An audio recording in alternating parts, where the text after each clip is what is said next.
This conference will now be recorded.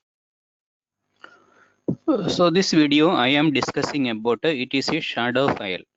So we know that when we create a user, so the user information is stored in etc password file. So this etc password file is having all the user information. So in very earlier times, so the password was also stored in this file. This is a world readable file. So everybody have read permission to this file. So previously the password was also stored in this file. Now, new version of Linux, uh, we are storing this password in another file. It is a shadow file. So whenever user changes the password, the passwords are stored here. So we can see that Peter user, their password is storing in a encrypted way. So there are different sections are there in this password field. We have one password is there, and we can see that after that uh, this is the first field is the password field, and there are different sections are there in this file. So I'm explaining about all these sections. So first section is the username, and the second section is the encrypted password. So whenever we give the password as 123, the password will be encrypted and saved here. So it is an encrypted password it is saving. So after that next field will come. So we have some numbers are here like this. This all sections is explained here. So next section is last password change. How many days before we changed the password? So they are counting from a particular day after January 1, 1917. So they will count it. So after that, how many days the password changed? So there's a minimum password days is there. So minimum password days means so how much is the minimum password age? It is called password aging. So suppose we are giving password age as 1 means today we given changed the password, we have to wait for 1 day to change the password again. So maximum password age means we are giving some time, for example 30 days means every 30 days we have to change the password.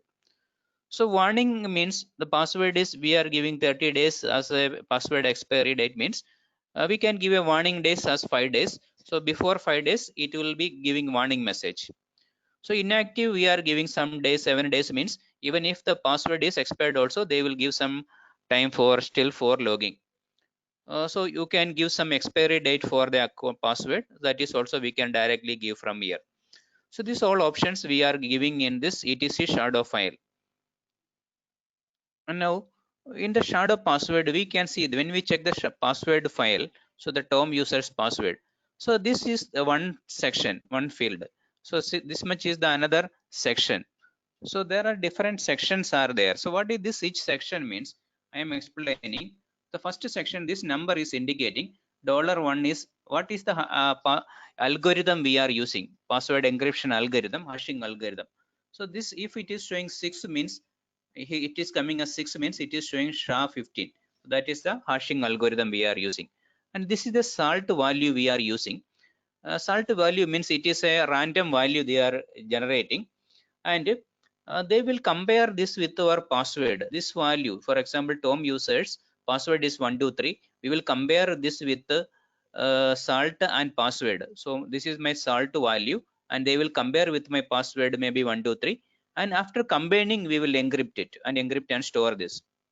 So that is the way the password encrypted hash will work. So why we are combining? So if the user's password is 123, they will compare with the salt value and then they will encrypt.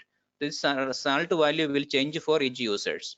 So why we are doing this type of method? Because if user 1 is using one password, user 2 is also using same password, but their encrypted code will be different here because their password they are combining with this variable salt value, then they will encrypt it. Salt value they will combine with the password, then encrypt, they will store in this field.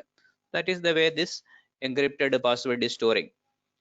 And you can see that we can see this. So we can give some maximum age. So if you can change the maximum age for a user, maximum password age for a Tom user, I want to change all these things. So -m0 means minimum password age is 0. So the user can change password immediately. -m90 means after 90 days or 3 months, the user has to change the password. Warning days means 7 days. So when the password is going to change before 7 days, they will give warning message. -I 14 means inactive days. Even if the password is expired also, they will still give some time for login. So I can give all this value in the command prompt. For this particular user, I want to change all this aging values. So I can go to command prompt and we can change all this. We can change. So I'm going to give this changing for a particular user. And if I check the shadow file, we can see for a particular Tom user, we can see this is my maximum password is 90. It is showing us a minimum password is 0, maximum password is 70, uh, warning days is 7, and the inactive days is 14. So this all we are seeing from here. So we can also see this command by using change hyphen L Tom. So if you can see that user's information by using the change hyphen L command, you can use for seeing this information. If you want to change all these things, like what is the minimum password age, maximum password age, warning days, inactive days, everything we can see from here also we can see. So that is the way we are giving. So minimum days is there, maximum days is capital M, warning days is capital W, inactive days is hyphen I. So this all you can change. And you can lock a user. Suppose a user, we want to lock the user account, we can lock out the user by using the hyphen L option.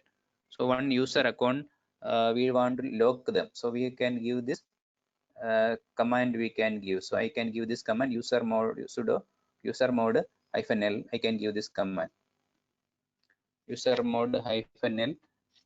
I can give user mode hyphen L Tom. So I can log the user account.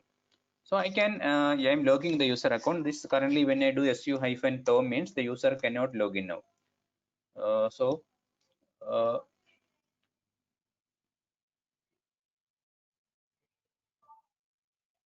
This conference will now be recorded. we can see that when you do su hyphen L, the user cannot log in because the user account is locked out. We can lock out this, and also we can lock out by a time period. You can tell that till this August 31st or 30, the date 30, so the user is locked. We can specify this locking option here. And when another option is no login option. So when we creating a user, so we don't want the user to log in. So I am logging as root user now. Sorry. So when you are creating a user, I am creating some user. I am creating user add Kyle, some username I am giving. So I can give the user's shell. I can specify as sbin no login. So that we need some system users, they don't want to log in from the terminal. So we can create like this password. So I'm giving. I want to give it for this user, but still this user may be not able to log in. So I just given a username, password also I given, because the user giving a no login shell.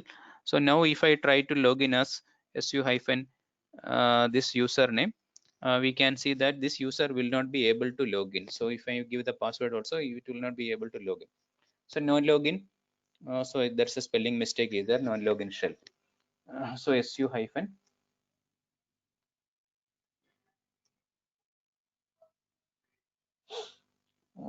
so we have created a user add or user mode hyphen s sbin sbin no login.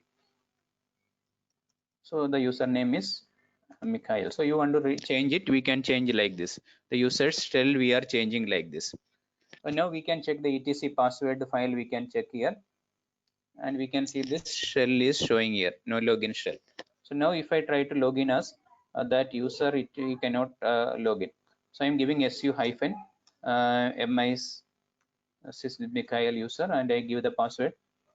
So this account is currently not available. It is showing because the user cannot log in.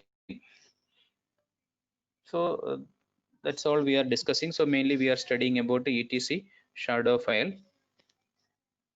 This conference will now be recorded. So I'm just logging as a root user. So another thing is we are checking the etc password. In the etc password file, we can see all the users names, everything is there. But regular users IDs are starting from 1000 onwards. So 1000 onwards, the user IDs are starting. Before that, we are using this. All our users are there. FTP users all are there. They are all system users. They are using for some services and all they are using. So there are all this and root users ID will be 0. So and other system users will be coming in 1000. Above 1000, the regular users ID will be coming. So this session we discussed about shadow password, how the password is stored in etc shadow password format, and aging is working, how to log the account, how the no login shell is working. So thanks for watching.